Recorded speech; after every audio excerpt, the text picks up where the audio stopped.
Olá, sejam bem-vindas, sejam bem-vindos à nossa conversa significativa de hoje, cujo tema é bastante polêmico. Deus apoia guerras e conflitos? Nós estamos vivendo numa época de conflitos onde os conflitos religiosos e as guerras religiosas cada vez mais estão ganhando espaço, e ambos os lados dizem que defendem a guerra e defendem a agressão contra o outro por conta de um apoio supostamente divino que tem. O estranho é que os dois lados, nos conflitos sangrentos, violentos, selvagens que nós vemos mundo afora, se baseiam no fato de que eles têm um Deus que os apoia. Onde é que está o erro? Tem algum erro aí nisso? Tem alguma coisa que a gente possa modificar, um entendimento? Será isso verdade? Será que Deus apoia guerras e conflitos e apoia um determinado lado? Se ele apoia, qual é o lado que ele apoia, né? E como é que nós poderemos saber se nós estamos ou não do lado certo, né? Então, a melhor coisa que a gente precisa primeiro fazer é definir melhor o que é o divino. Porque com a definição do que significa o divino, o criador, o transcendente, aquele que não pode ser conhecido, o incognoscível, porque se encontra numa dimensão muito maior do que a nossa, qual é a definição dele, né? Primeiro, se essa entidade, né, a gente acaba chamando de ele, parece que é masculina essa entidade. Isso não é verdade, porque se a própria alma humana desconhece gênero, né, não existe alma masculina, alma feminina, a alma é alma. E esse é um ensinamento muito interessante que eu aprendi a partir da religião Bahá'í, de que a alma desconhece gênero. Se a alma desconhece gênero, não existe alma masculina e feminina, então o criador dessas almas tampouco pode ser reconhecido por gênero. Então nós chamamos Deus de ele, podemos chamar de ela, né? O melhor seria se fosse neutro, né? Que a gente não tivesse essa preocupação. Mas enfim, a gente acaba chamando Deus de ele, mas esta força, essa energia, essa dimensão, ela é muito maior do que qualquer coisa que a gente queira definir. Então, quando a gente diz que Deus é amor, amor é uma coisa que nós entendemos de acordo com a nossa compreensão humana.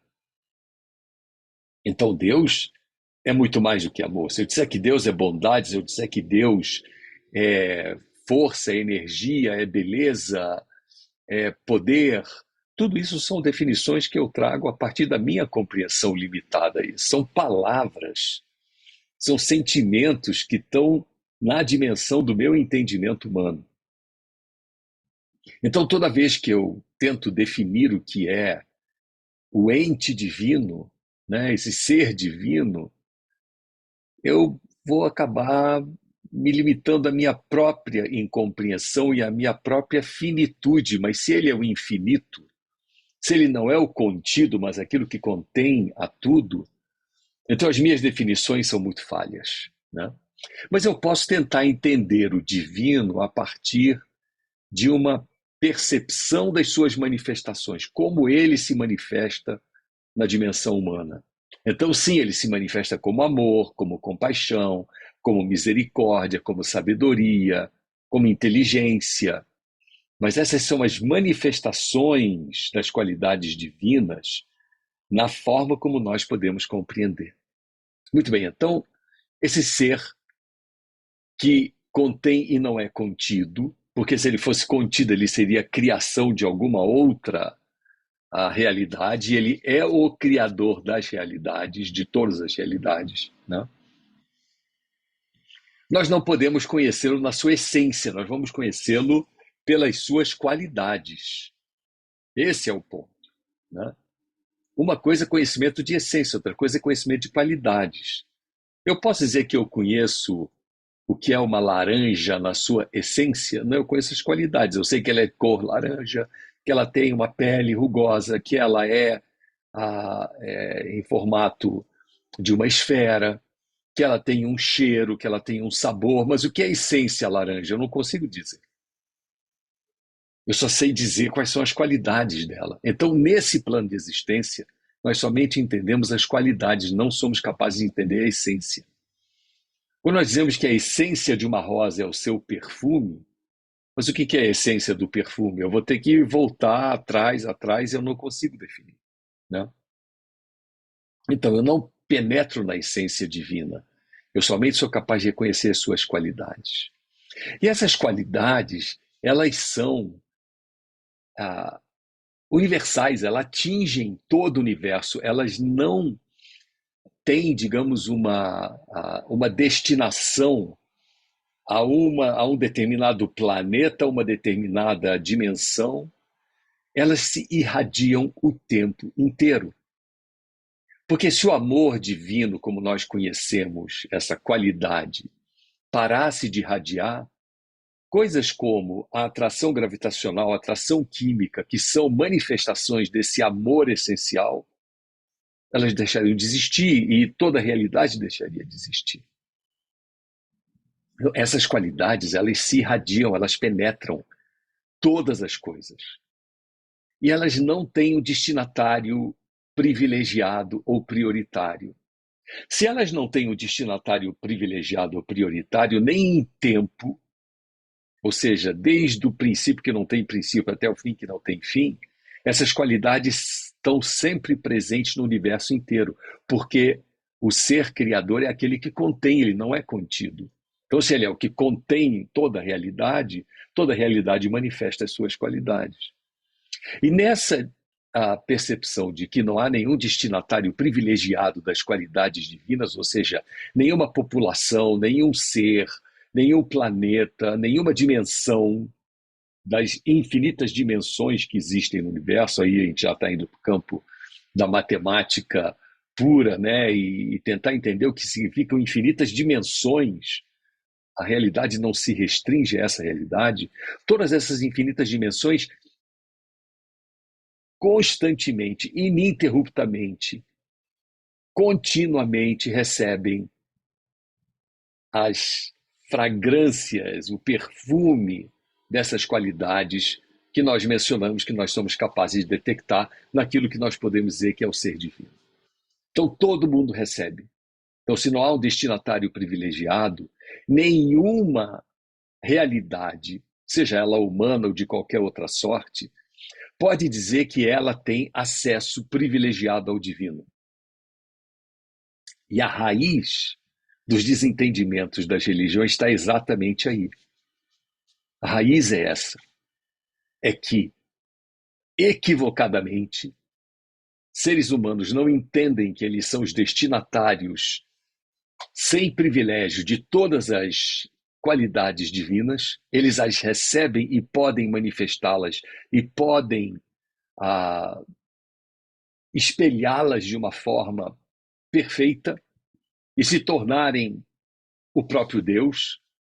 Não é à toa que existe o ditado: conheces-te a ti mesmo e terás conhecido a Deus, porque ele está dentro dele. Nós somos o reflexo total dele, nas qualidades que nós podemos expressar.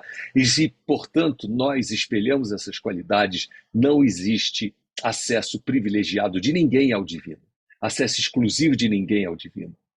A questão toda da desavença das religiões que criam um Deus D minúsculo ao seu próprio gosto, né, é que acreditam numa fantasia de que elas é que têm acesso privilegiado ao divino. Deus se manifestou na minha religião, não na sua. Porque a minha religião tem acesso privilegiado a ele, a sua não tem. O que você fala é uma loucura, é uma coisa despropositada. O que Deus falou para meu grupo, meu povo, é o que disse certo. Seja isso no passado, no presente ou no futuro. Não existe privilégio de acesso ao divino. E se não existe privilégio de acesso ao divino, o acesso ao divino é idêntico para todos nós. Seja eu da Umbanda, do Candomblé, seja eu de uma religiosidade de matriz indígena, seja eu judeu, muçulmano, seja eu Bahá'í, zoroastriano, cristão, o que quer que eu seja. O acesso não é um privilégio de ninguém. Todos têm esse acesso. Agora, a forma desse acesso, claro, muda com o tempo. A percepção desse acesso muda com o tempo. A capacidade de perceber a realidade divina, ela muda com o tempo e ela evolui. Ela não é estática. Porque nós somos seres que evoluímos por excelência. Nós não somos estáticos. Nós evoluímos na forma de refletir, na forma de criar, na forma de perceber, na forma de investigar, né? E evoluímos na forma de nos reconhecermos como iguais, porque nós erramos quando achamos que a nossa dimensão tem uma possibilidade de um acesso privilegiado. Então, se nós não podemos conhecer Deus diretamente, mas podemos conhecê-lo através das suas qualidades que estão manifestas em tudo que nos cerca, porque perfeição é uma qualidade que se manifesta, por exemplo, na natureza. A natureza é perfeita. A harmonia é uma qualidade que se manifesta no nosso corpo, por exemplo, o corpo humano, onde todos os órgãos, por mais diferentes que sejam, operam com um único propósito, que é de fazer essa nossa constituição humana evoluir, crescer e chegar ao ponto de ser capaz de refletir, de criar, de revolucionar, de ir contra certas limitações que são impostas por nós, como, por exemplo, a força da gravidade, nós voamos, limitações que nos são impostas como não podemos ficar no fundo do oceano porque nós não respiramos através de guelras como os peixes, mas nós vamos ao fundo dos oceanos. Nós deixamos o planeta Terra, vamos à Lua, vamos a outros planetas, porque somos capazes de romper com essa atração inexorável que o planeta Terra exige sobre tudo aquilo que sobre ele se encontra.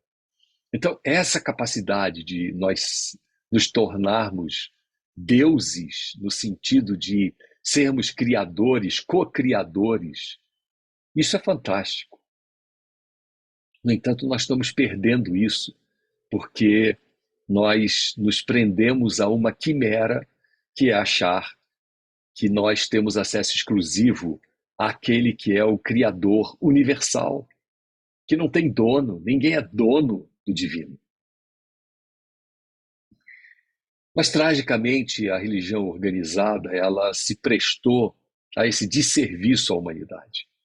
E compete, então, aos religiosos se entenderem, pararem com essa insanidade de que há um Deus que os defende para que eles agridam, matem e eliminem o inimigo fantasioso que eles mesmos, essas mesmas lideranças religiosas criaram e que nada mais é do que um reflexo do divino.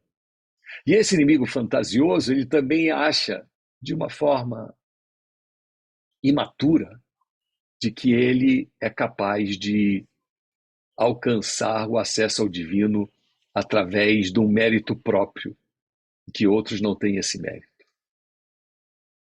Então, isso é o que está em disputa, meus amigos, minhas amigas. O que está em disputa é essa necessidade que as religiões e os religiosos sentem à mesa e eliminem de uma vez por todas essa ideia fútil, absolutamente vã, de que um grupo tem acesso ao divino e o outro não tem, e essa exclusividade do acesso pertence ao grupo A e não aos demais. E, infelizmente, essa é uma realidade das religiões.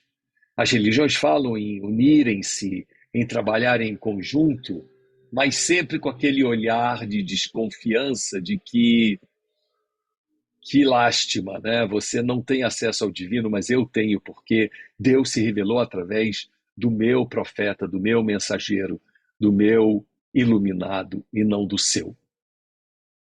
Então, precisamos trabalhar para que a religião se torne fonte de companheirismo, causa de unidade, de proximidade de Deus, e de aproximação do homem ao ser divino, né? Se a religião promover ódio e contenda, é melhor não ter religião. Isso é um outro princípio que a Fé Bahá'í me ensinou e que eu sou totalmente adepto a esse princípio. É melhor não ter religião do que ter religião e ela ser causa de ódio, de separação e de desentendimento. A religião tem que ser causa de união, de aproximação. Ela tem que ser causa de amor e concórdia. Mas as lutas religiosas ao longo da história humana sempre existiram e elas podem ter um fim agora, porque agora, minhas amigas, meus amigos que acompanham aqui o Conversas Significativas, agora nós nos encontramos no momento da história humana, da evolução humana, que nós não precisamos da opinião de um clérigo ou de um líder religioso ou de uma terceira pessoa que nos diga como nós devemos agir. Pesquisemos por nós mesmos e cheguemos nós às verdades que são incontestes, de que todos têm acesso ao divino, de que todas as religiões trazem a mensagem divina da mesma forma, com uma linguagem diferente, com uma roupagem diferente, com práticas diferentes, mas tudo isso da linguagem, da prática, da roupagem é acessório, é secundário. A essência é que o divino se revela na religião. E esse divino, ele manifesta em nós as suas qualidades. E essas qualidades, todos nós somos os recipientes delas.